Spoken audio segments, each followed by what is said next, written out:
qué es importante tener una declaración de fe? ¿Por qué son tan importantes las confesiones de fe?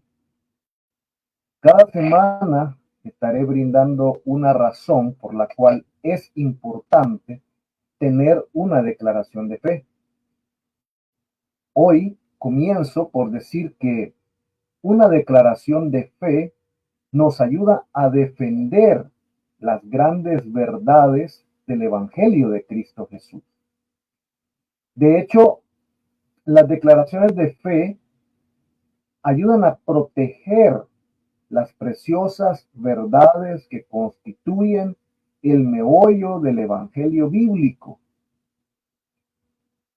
Y estamos en una semana justamente donde se conmemora más bien, un aniversario más de la declaración de fe del famoso concilio de Nicea. Una declaración de fe que, si bien es cierto, tiene sus detractores, pero también es una declaración de fe del cristianismo que ha perdurado hasta nuestro tiempo y sigue siendo válida hasta hoy. Ahora, es importante que estas verdades estén presentes en nuestra vida. Estas verdades no negociables de nuestra profesión de fe nos enseñan a nosotros cómo podemos ser salvos y de qué manera podemos también heredar la vida eterna. Justamente desde los días del credo niceno, que fue formulado allá por el año 325, si no estoy mal en la fecha, año 325 después de Cristo. Desde los días de ese credo, de esa postulación del credo niceno en adelante, las declaraciones de fe cristianas han procurado entrelazar la doctrina de Dios con la soteriología, es decir, la doctrina de la salvación. Esta página de Facebook es vista tanto por personas que son amigos o parientes, como también es vista por colegas de profesión, compañeros de ministerio cristiano y, por supuesto, no pueden faltar los detractores de este servidor, quienes siguen la página para criticar y poner en mal pues a este servidor. Pero independientemente de las razones por las cuales usted siga esta página, yo le agradezco en primer lugar por mirarla. De verdad se le agradece mucho. Y he tenido el sentir de exponer mis convicciones por este medio en relación a la fe que yo profeso. Como cristiano y como teólogo de oficio, mis convicciones se fundamentan en 10 pilares, en 10 pilares fundamentales. Y los comparto con ustedes y les animo también a que las escuchen y las analicen. Así pues, cada semana voy a estar exponiendo una declaración fundamental de fe. Aclaro, eso sí, que esta declaración de verdades fundamentales tiene por objeto simplemente ser una base para la confraternidad con otros seguidores de Cristo Jesús en esta aldea global en la cual vivimos. Entonces, presento a continuación la primera de mis declaraciones de fe. Y comienzo diciendo que yo creo en la inspiración de la Biblia. Porque las escrituras, tanto del Antiguo como el Nuevo Testamento, son verbalmente inspiradas por Dios y son la revelación de Dios para el ser humano. Por tanto, yo creo en que la Biblia es la regla infalible y autoritaria de fe y de conducta. También sostengo que las Sagradas Escrituras son mi norma de fe y deberían ser la norma de fe de todo aquel que quiera seguir a Cristo, porque en ellas encontramos tanto usted, mi estimado oyente, como yo, los que creemos acerca de Dios, y ese es nuestra, no solo es nuestra norma de fe, sino que también es nuestra normativa de conducta, porque en ella encontramos la manera como debemos de conducirnos. Todas las escrituras tienen la misma autoridad porque son inspiradas por Dios. Nos dice el Espíritu Santo por intermedio del apóstol Pablo, toda la escritura es inspirada por Dios y es útil para enseñar, para redarguir, para corregir, para instruir en justicia, a fin de que el hombre de Dios sea perfecto y enteramente preparado para toda buena obra. Eso lo puede usted encontrar en segunda a Timoteo capítulo 3, versículos 16 y 17. Las escrituras, eso sí, por sí solas no son el medio de salvación, pues solo por medio de Jesucristo podemos ser salvos. Eso es lo que la misma Biblia dice, por ejemplo, en pasajes como en Juan capítulo 14, versículo 6. Sin embargo, las escrituras, o sea, la Biblia, da testimonio de él. Eso lo encontramos en Juan capítulo 5, versículo 39. Por lo tanto, el centro de las escrituras es Cristo mismo. Todas las escrituras deben verse a través de Cristo. El Antiguo Testamento nos guía hacia Cristo, nos profetiza a Cristo, nos da evidencias del trato de Dios con la humanidad, de tal forma que nos guían a Cristo, nos presentan figuras de Cristo, nos revelan al Señor Jesús de diferentes maneras en cada uno de estos libros. De las Escrituras, tanto el Antiguo como el Nuevo Testamento, aprendemos acerca de nuestro Dios, aquel que nos creó, nos sustenta, aquel que nos alimenta, aquel que nos perdona, aquel que nos salva, aquel que nos juzga también. Aprendemos los conceptos correctos de su naturaleza, sus atributos y su carácter en la Biblia. Y es en las Sagradas Escrituras donde también podemos aprender aquello que Dios ordena que hagamos. No solo de lo que hacemos, pero de lo que no hacemos también. Desobedecer la orden del Señor, en este caso, constituye un pecado también. Su orden, de hecho, fue, por ejemplo, una de tantas, ¿no? Ir por todo el mundo y predicar el evangelio a toda criatura. Eso lo encuentra usted en Marcos capítulo 16, versículo 15. También nos dice, por tanto, id y hacer discípulos a todas las naciones, bautizándolos en el nombre del Padre y del Hijo y del Espíritu Santo, enseñándoles que guarden todas las cosas que os he mandado. Y he aquí yo estoy con vosotros todos los días hasta el fin del mundo. Amén. Esto lo encuentra usted en Mateo capítulo 28, versículos 19 y 20. Todo cristiano coopera entonces en la tarea de ganar a todo el mundo para Cristo. Y son parte de las ordenanzas, ¿no?, que encontramos en la Biblia. Y podría seguir aquí haciendo un listado de todas sus ordenanzas y que a veces no las cumplimos.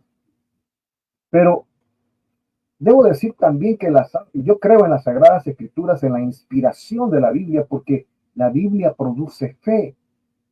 Conocido es por todos ese versículo que dice, así que la fe es por el oír y el oír por la palabra de Dios. Romanos capítulo 10, versículo 17. Leer, memorizar, recitar, escudriñar, estudiar y escuchar las Sagradas Escrituras nos ayudará a usted y a mí a crecer en fe. La fe es el fundamento de la vida cristiana y sin ella es imposible agradar a Dios. Recuerde que sin fe es imposible agradar a Dios, como lo dice Hebreos 11:6. Todo cristiano vive por la fe. Eso nos lo dice el Nuevo Testamento en Romanos 1:17 y en otro pasaje muy similar en Gálatas capítulo 3, versículo 11. Y es la palabra quien dicta nuestro proceder en el Señor. Y puesto que vivimos por fe cada día, nos dice también algunas promesas, como por ejemplo, la que encontramos en Deuteronomio 17:18, y cuando se siente en el trono de su reino, entonces escribirá para sí en un libro una copia de esta ley, del original que está al cuidado de los sacerdotes y levitas, y lo tendrá consigo y leerá en él todos los días de su vida, para que aprendan a temer a Jehová su Dios, para guardar todas las cosas de esta ley y estos estatutos para ponerlos por obra. Debemos entonces identificarnos con esta palabra, ¿no? Yo me identifico con esa palabra. También las escrituras, la Biblia misma produce esperanza, porque nos dice, porque las cosas que se escribieron antes para nuestra enseñanza se escribieron, a fin de que por la paciencia y la consolación de las escrituras tengamos esperanza. Romanos capítulo 15, versículo 4. También la misma Biblia dice que las sagradas escrituras son lámpara, son fuego, son martillo, es una semilla, es comparada también como una espada, es pan, es leche, es luz, es en otras palabras alimento para nuestra fe, esperanza y la demostración del amor que tenemos a Cristo nuestro Salvador. Entonces, a medida que usted y yo nos vamos adentrando en el conocimiento de las Sagradas Escrituras, nos vamos a ir dando cuenta de los pasajes más importantes que debemos saber de memoria. Hay otros pasajes que parecen no tener un contenido muy útil, pero toda la Biblia es útil para nosotros, aunque parezca que no. Hay libros enteros en el Antiguo Testamento que inclusive no son mencionados en el Nuevo, sin embargo, no por ello pierden su valor como registros bíblicos e inspiración de parte de Dios para nosotros como humanos. Por otro lado, debo decir que la correcta interpretación de la Biblia, de todas las doctrinas, parte del Nuevo Testamento y luego es confirmada por el Antiguo Testamento. Aquellas partes del Antiguo Testamento que no tengan un respaldo bíblico en el Nuevo Testamento, pues no deberíamos de prestarles tanta atención porque no son parte de la enseñanza que nos ayuda en el camino a la vida eterna. Sin embargo, debo decir que en el Antiguo Testamento tenemos principios de Dios que nos es bueno, nos es necesario seguir. Y por último, hay quienes me han preguntado sobre el tema de las versiones de la Biblia. Es una pregunta muy, muy recurrente cuando yo suelo dar clases. Y es un tema muy complejo que no voy a desarrollar en este momento. Solo basta con decir por ahora que yo les recomiendo, porque eso sí me han preguntado y me han pedido que lo haga, pero yo recomiendo la versión Reina Valera 1960 y su texto en hebreo, ¿verdad? Es el texto masorético y el textus receptus en griego, y que son subyacentes como base para su lectura, ¿no? También esto es útil para el análisis, para el estudio personal, y esto para quienes aún no están muy versados o acostumbrados a un abordaje teológico más profesional con otras versiones de la Biblia. De igual manera, en algunas ocasiones podemos recurrir a la Septuaginta en el Antiguo Testamento en griego, que data del siglo III a.C., para alguna explicación de algunos versículos bíblicos. En conclusión, este servidor está convencido que como cristianos debemos darle continuidad a nuestra relación con Jesucristo. El continuar nuestra relación con Jesucristo, mis estimados, consiste en vivir por su palabra. Juan 15:10 dice que si guardareis mis mandamientos, permaneceréis en mi amor. Entonces es posible demostrar nuestro amor a Cristo por nuestra obediencia a su voluntad revelada. Y cuando hablo de la voluntad revelada, estoy hablando de la Biblia. De hecho, Juan 15:14 dice, vosotros sois mis amigos si hacéis lo que yo os mando.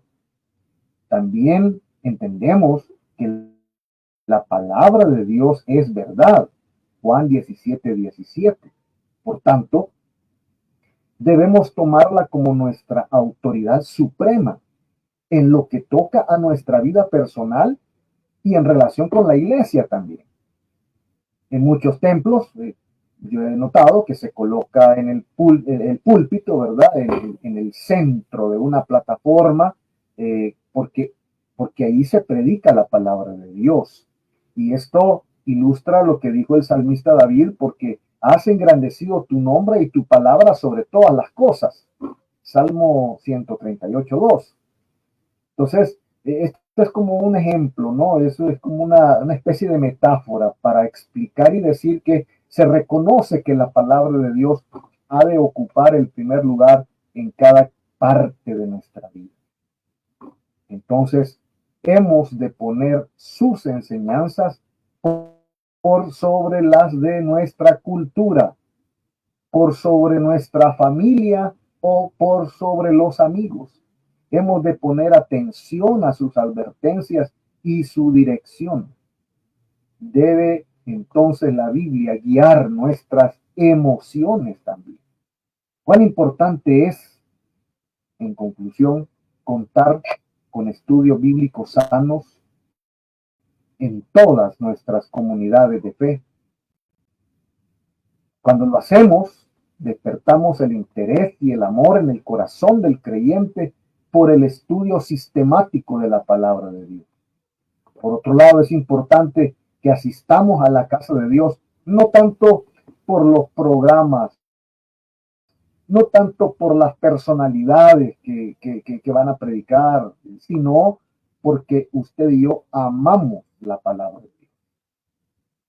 Dice Isaías 40:8, sécase la hierba, marchítase la flor, pero la palabra de Dios permanece para siempre.